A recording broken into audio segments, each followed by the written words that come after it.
The next story takes place during Passover, the feast that retold the Exodus story with the symbolic meal of the lamb and bread and wine. And Jesus miraculously provides food for a crowd of thousands, which results in people asking him for more bread. And then Jesus goes on to claim that he is the true bread, and if they eat him, they will discover eternal life.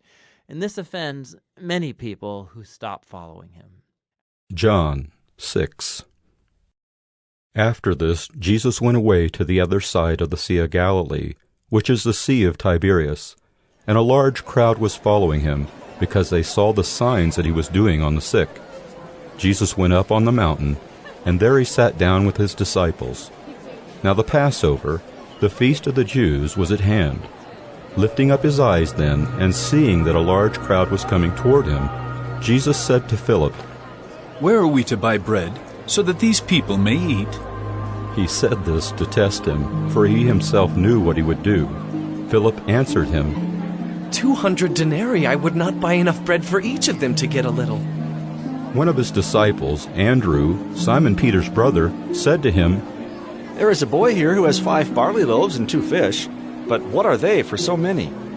Jesus said, "Have the people sit down." Now there was much grass in the place. So the men sat down, about 5,000 in number. Jesus then took the loaves, and when he had given thanks, he distributed them to those who were seated. So also the fish, as much as they wanted. And when they had eaten their fill, he told his disciples, "Gather up the leftover fragments, that nothing may be lost." So they gathered them up and filled 12 baskets with fragments from the 5 barley loaves, left by those who had eaten. When the people saw the sign that he had done, they said, This is indeed the prophet who is to come into the world. Perceiving then that they were about to come and take him by force to make him king, Jesus withdrew again to the mountain by himself. When evening came, his disciples went down to the sea, got into a boat, and started across the sea to Capernaum. It was now dark, and Jesus had not yet come to them. The sea became rough because a strong wind was blowing. When they had rowed about 3 or 4 miles, they saw Jesus walking on the sea and coming near the boat, and they were frightened. But he said to them, "It is I! Do not be afraid!" Then they were glad to take him into the boat, and immediately the boat was at the land to which they were going. On the next day, the crowd that remained on the other side of the sea saw that there had been only one boat there, and that Jesus had not entered the boat with his disciples, but that his disciples had gone away alone. Other boats from Tiberias came near the place where they had eaten the bread after the Lord had given thanks.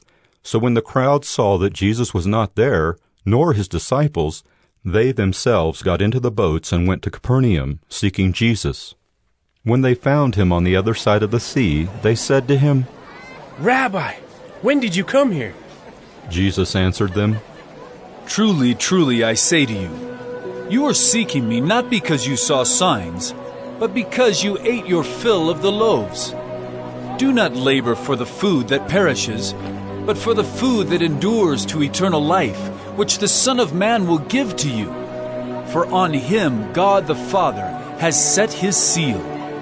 Then they said to him, "What must we do to be doing the works of God?" Jesus answered them, "This is the work of God, that you believe in him whom he has sent." So they said to him, "Then what sign do you do that we may see and believe you? What work do you perform?" "Our fathers ate the manna in the wilderness. As it is written, he gave them bread from heaven to eat." Jesus then said to them, "Truly, truly, I say to you, it was not Moses who gave you the bread from heaven, but my Father gives you the true bread from heaven. For the bread of God is he who comes down from heaven and gives life to the world." They said to him, "Sir, give us this bread always." Jesus said to them, "I am the bread of life. Whoever comes to me shall not hunger, and whoever believes in me shall never thirst. But I said to you that you have seen me, and yet do not believe. All that the Father gives me will come to me, and whoever comes to me I will never cast out.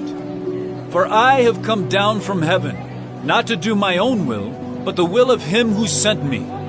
And this is the will of him who sent me, that I should lose nothing of all that he has given me, but raise it up on the last day. For this is the will of my Father, that everyone who looks on the Son and believes in him should have eternal life, and I will raise him up on the last day." So the Jews grumbled about him, because he said, "I am the bread that came down from heaven." They said, Is not this Jesus, the son of Joseph, whose father and mother we know? How does he now say, I have come down from heaven? Jesus answered them, "Do not grumble among yourselves. No one can come to me unless the Father who sent me draws him, and I will raise him up on the last day.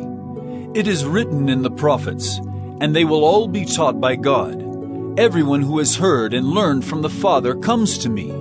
Not that anyone has seen the Father, except he who is from God. He has seen the Father. Truly, truly, I say to you, whoever believes has eternal life. I am the bread of life. Your fathers ate the manna in the wilderness, and they died.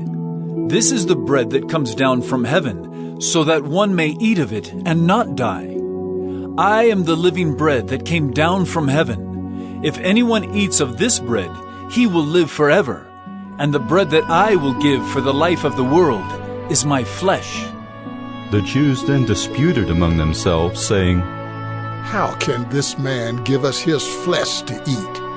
So Jesus said to them, Truly, truly, I say to you, unless you eat the flesh of the Son of Man and drink his blood, you have no life in you. Whoever feeds on my flesh and drinks my blood has eternal life, and I will raise him up on the last day. For my flesh is true food, and my blood is true drink.